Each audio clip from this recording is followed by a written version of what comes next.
Ya mambo vipi, mdau wa soka popote pale ulipo, nikukaribishe tena katika chaneli yetu. Kama bado huja subscribe chaneli hii, cha kufanya ni kubonyeza subscribe button iliyopo chini ya video hii, lakini pia hakikisha unabonyeza hicho kikengele ili usipitwe na hizi taarifa mbalimbali za kimichezo ambazo tutakusogezea hapa katika chaneli yako bora kabisa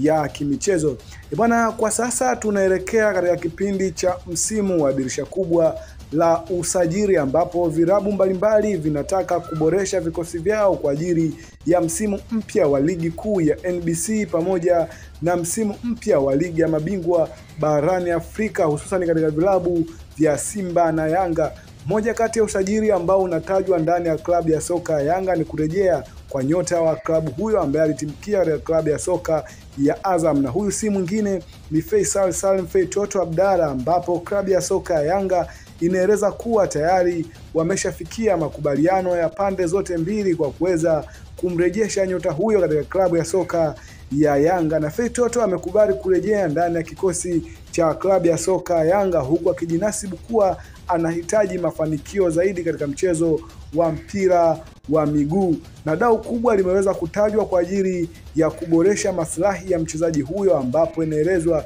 kitita cha shilingi milioni 600 kwa ajili ya mkataba na mshahara wa shilingi milioni 80 kila mwezi, ambapo klabu ya soka ya Yanga imekubali kufanya hivyo na Feitoto amekubali kurejea ndani ya kikosi cha klabu ya soka ya Yanga.